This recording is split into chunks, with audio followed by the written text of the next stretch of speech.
of His Excellency Sir David Teva, Governor General of the Solomon Islands. Present colors.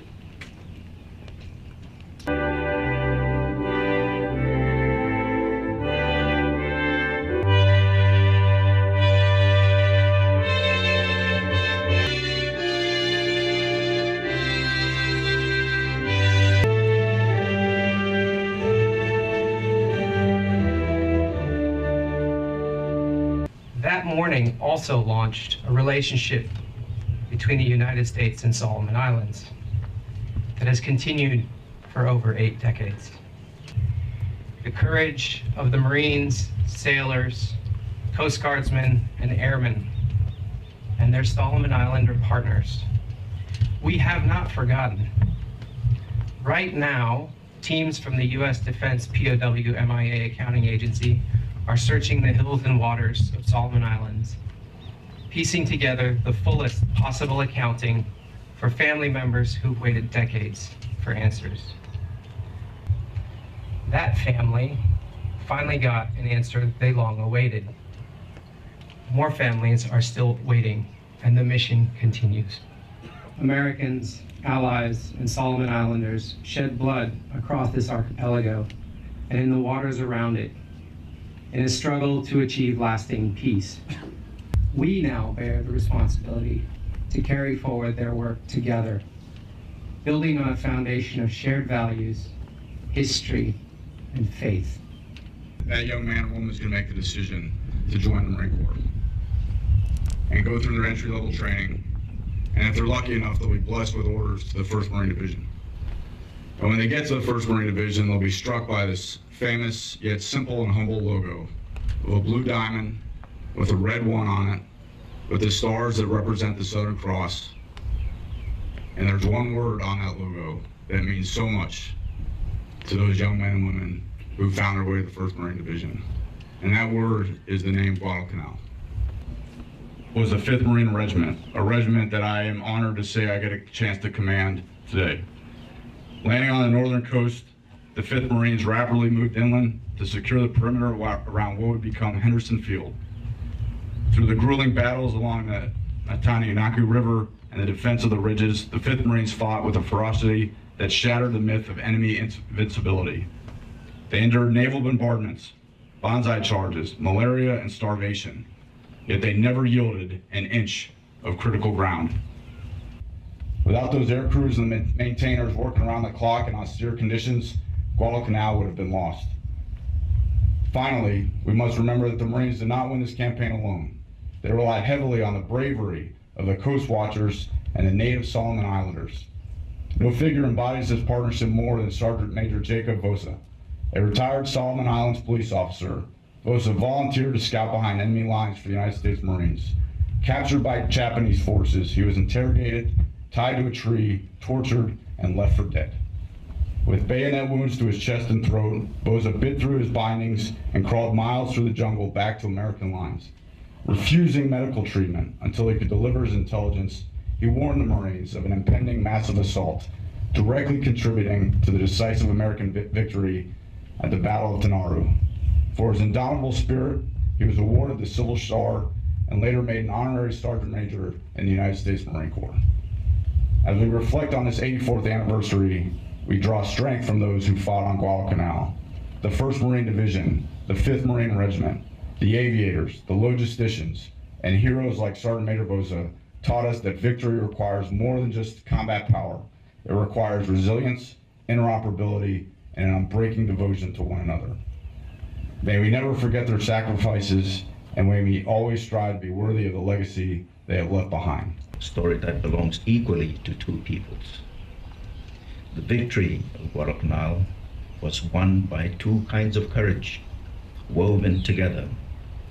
The courage of the Americans and their allies who came across the sea, and the courage of our own people who rose from this soil to stand beside them.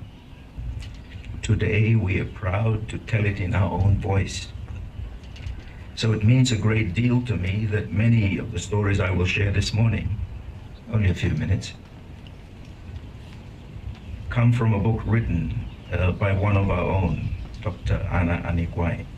some young sons and daughters here, some in the military surrounding us, 18, 19, perhaps 20 years of age, boys from farms in Ohio, mill towns in Pennsylvania, fishing ports in Oregon. Most of them have probably never heard the name Guadalcanal until their ships turned toward it. They didn't know this island, its rivers, its ridges, its torrential rain, the malaria awaiting them in the swamps. They were far from their fathers and mothers, and many of them were afraid because they were human. They came anyway. A world war had reached its pivot, and that pivot was here. The Australian Coast Watcher, John Keenan, was quoted as saying, "If it wasn't for local help, I don't know what we could have done. We wouldn't have lasted 10 minutes." There was Beniti of Gala, just across. He paddled his canoe across 35 miles of open, enemy-patrolled ocean to Auki, not once, but again and again. Beside 3 of those names is written "killed in action," and beside 2 more missing in action. Men of Malaita who walked into the jungles of another island and never came home. Only God knows where they rest. Today, their nation speaks their names out aloud, so that they are missing from our memory no longer. In equality among ourselves and in liberty given for service.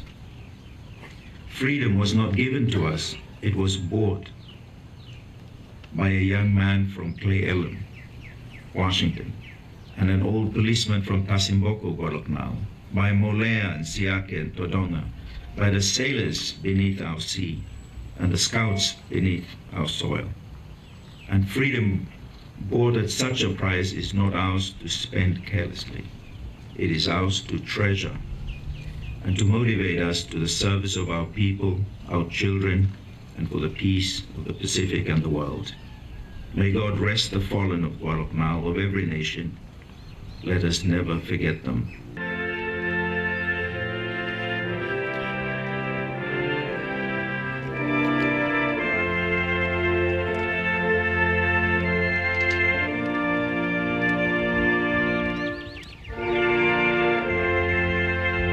The government and people of Japan.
Now,